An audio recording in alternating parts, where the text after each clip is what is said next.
What's up, YouTube? We are back and we are going after another monster build today. Now, this is not the largest Lego set that's out there, but from what I've read and what I've heard, this is the most difficult Lego build in terms of build time. So as I understand it, it takes longer to build this Lego set than any of the other sets that have been released, and that includes the Titanic, that includes the Colosseum. So we are super excited to get going on the Star Wars UCS Millennium Falcon. So a couple things before we jump into the build.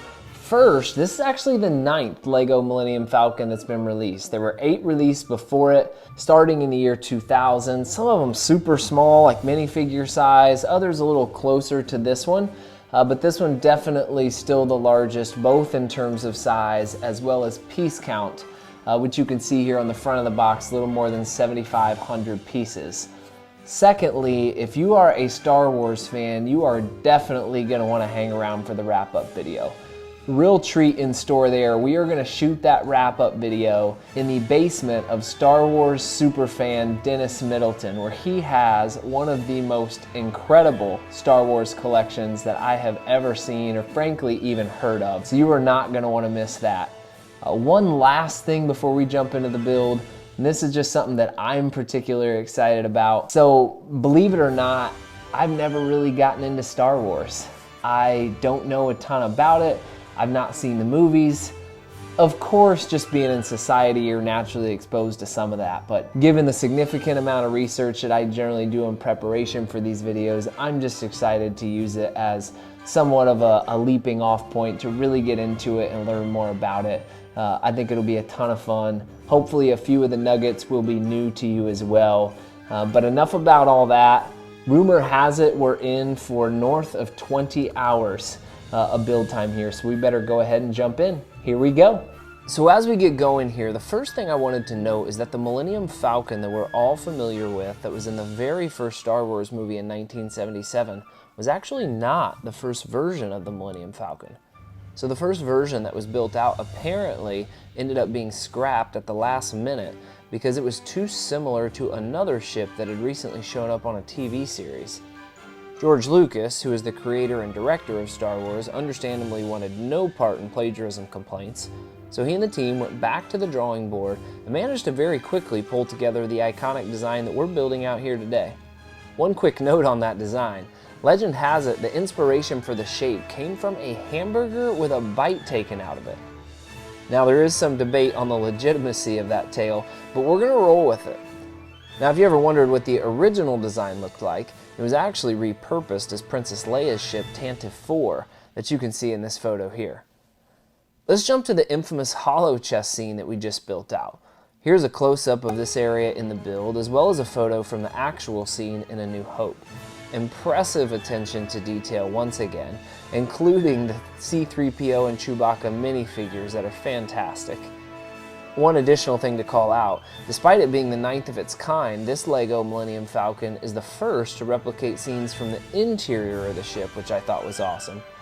And one of my favorite details were these 3D looking stickers that simulated the hallways in the Falcon. As we look at a couple of the other interior areas, quick fun fact about the interior of the actual Millennium Falcon movie sets. So due to budget constraints, interior sets were built with truckloads of airplane parts that were recovered in nearby airfields for as cheap as $75 for half of a plane. Apparently the set director, Roger Christensen, had taken a prop plane to 3 different airfields in the area and picked out all kinds of old cockpit gear, 20 jet engines, and other parts that were then later delivered to the set. As we continue the build, I wanted to share a couple photos of actual Millennium Falcon sets as they were being built out. You can see one here on the left from A New Hope, and another one on the right from Empire Strikes Back. Now, over the course of the films, many different versions of the Millennium Falcon were built out and utilized. This included different sized models for different film scenes, as well as different interior and exterior sets for some of the films. The Millennium Falcon could fly 652 miles per hour in atmosphere, but there is a lot of debate about its speed when it went into hyperdrive.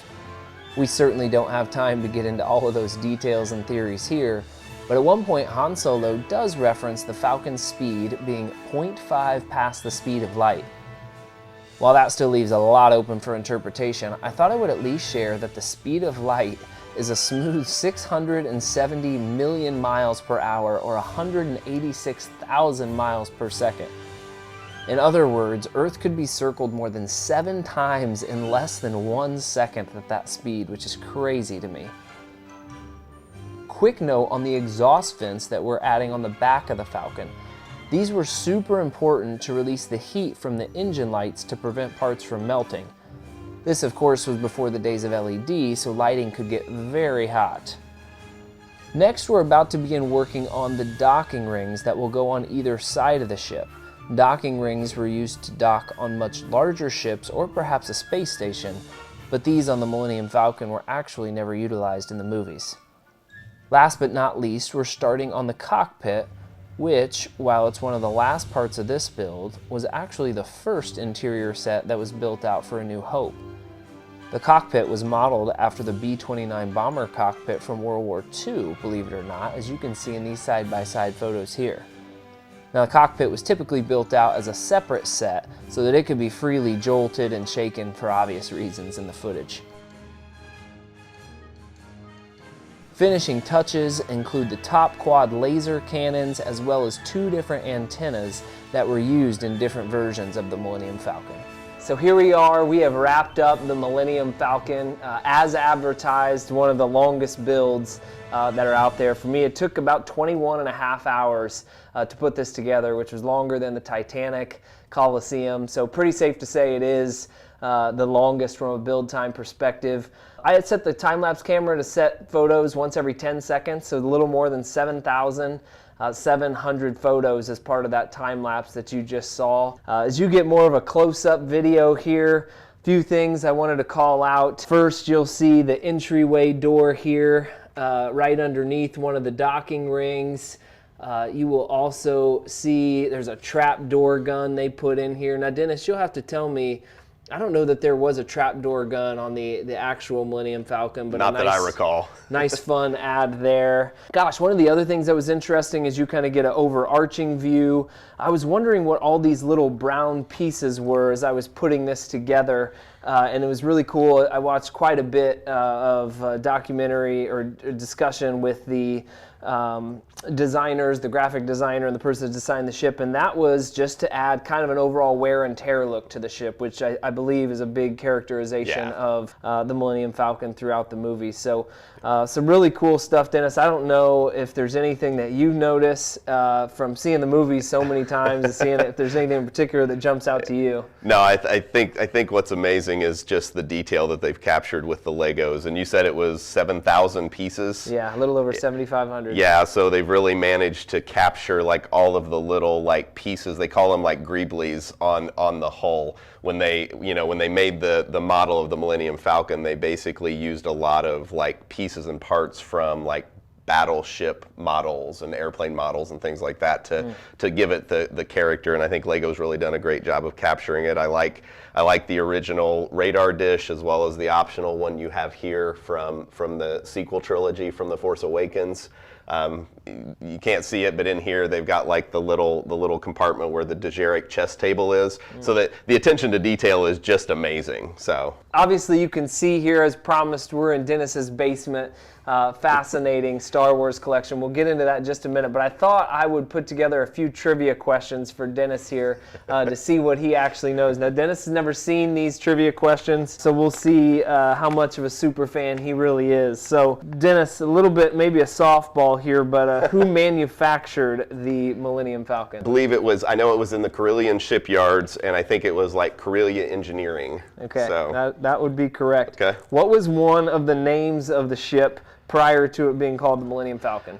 I think it was called the Stellar Envoy at some point, and I honestly don't know. I can't remember any of the other names. There's a lot in like the books, like the expanded universe they used to call it, but I don't remember those other than the Stellar Envoy. So that would be correct. Number 3, name 2 of the owners of the Falcon besides Han Solo. So Lando Calrissian Yep. and Rey and I guess now Rey Skywalker after the last movie. So they were both owners. I think maybe Chewbacca might have at some point been considered an owner as well. There's quite a list, believe it or not. Those are both correct. Irving Boys, Unker Plutt, and I don't know how much of these are from the movies versus some of the books. All books so far, I think, and comics perhaps. So cool, very, very cool. One of the things that talks about the Millennium Falcon is this whole Kessel Run and how it's done in 12 parsecs. Are you familiar with how far a parsec is? Yeah, so I think a parsec is something like 3¼ light years. So, and it's actually a unit of distance versus a unit of time, which people for years thought was a mistake that Lucas made because Han Solo said he did the Kessel Run in less than 12 parsec. In Solo, a Star Wars story, they actually explain the fact that it is a unit of distance, and he was able to do it in that distance versus most Kessel Runs, which take a much further distance. Yeah. So they kind of retroed the accuracy in there, which was pretty cool. There was a ton of debate about that. I found fascinating because people again thought that it was a reference to the speed of the ship versus I think some of it was the reference to the aggressive route that he took and the skill, and the power of the ship to be able to do that. Yes, that's correct. So do you by chance remember how far the kind of more traditional or safer route of that Kessel Run was? I think it was like 20 parsecs. That's 100% correct. Okay. Very impressive. Good. Very impressive. All right, last question. This is kind of a bonus question. It's kind of a difficult one. So in A New Hope, you can see dice in the cockpit of the Millennium Falcon very subtly. And I think in one of the other movies, it's kind of brought back in a more substantial fashion. But do you happen to know what external film actually inspired having the dice involved in the first place? I honestly don't know, but I'm gonna guess. Okay. So what I'm gonna guess is because when I was a teenager, I had a '69 Camaro and I had a pair of white fuzzy dice hanging on the mirror. I'm gonna guess American Graffiti, but I have no idea other than George Lucas was involved in it. That's amazing. It is American Graffiti. All right. Lucas and Harrison Ford were both involved in that. And I guess in that one in the car, there was a skull hanging from the rear view mirror, but that was a little too rock and roll, I think, as Roger Christensen put it. Yeah. He was the set director, I guess, for A New Hope. And so it was an absolutely inspiration was American Graffiti. So sometimes you throw a guess out there. Very well done. Well, what I thought we would do is transition a little bit so you guys can see some of this collection here. You can only see the part of it. I thought maybe we don't have enough time to go through all of this, but I'd love for you to kind of pick out maybe a handful of things and share with us a little bit more info. I'm happy to do it. Awesome. And let's go for a journey. Where would you like to take us first? Tell you what, let's start over here. So first of all, you kind of get the idea. So I am a collector. More recently, in the last 2 years, I've also been a builder. So I discovered online a community of people that build props, and they build them generally to wear. So I thought, why not build a life-size display and put it on a mannequin? So that's what I've done. So this here kind of share kind of together. This is sort of the Bespin freezing chamber scene from Empire Strikes Back. So I built this Empire Strikes Back Boba Fett. I also built this Han Solo in carbonite. Long story short, I order pieces and parts from various places, Etsy, and sand, prep, paint, weather, damage, do all the things to it to make it look like that. So that's kind of my new hobby, much to my wife's chagrin. So that's kind of one nice piece to the collection. While we're over here, kind of swing to the middle, these down here and those up here are actually the original 1978 to 1985 Kenner action figures. I think I have 93 of them.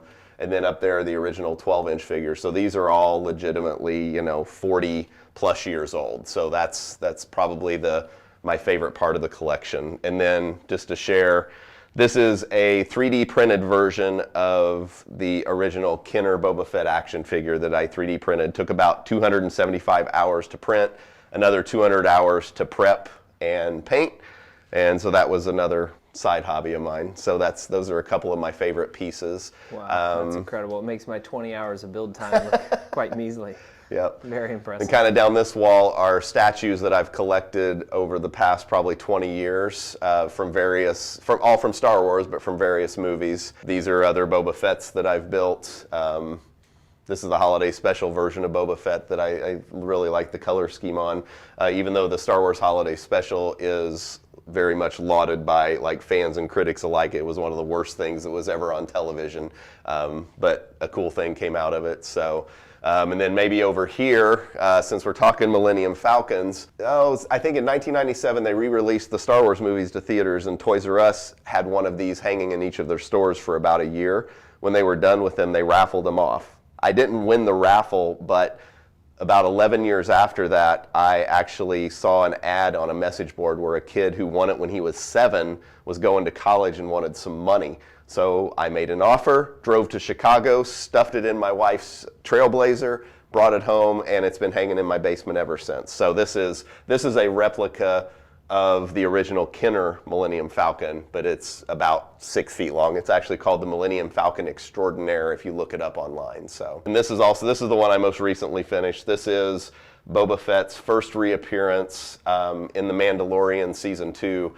This is basically after he gets his armor back, and his armor is heavily damaged from being trapped in the Sarlacc pit, which he fell in during the battle over the Sarlacc pit in Return of the Jedi. So this is one of my favorites as well. So Super Trooper, this was supposed to be what Boba Fett was ultimately going to be. He was going to be there were going to be like 100 of these. They couldn't afford. If you can imagine Star Wars not being able to afford something, they didn't have the budget for it in Empire Strikes Back, so they decided to make him a single one-off bounty hunter, gave him the famous paint scheme that you see over there, and this is now just a concept that never saw the screen. So my wife thinks it's quite silly that I made one that was never in a movie. And then just down this row here are basically my 12-inch action figures that I've collected over probably the last 15 years. So.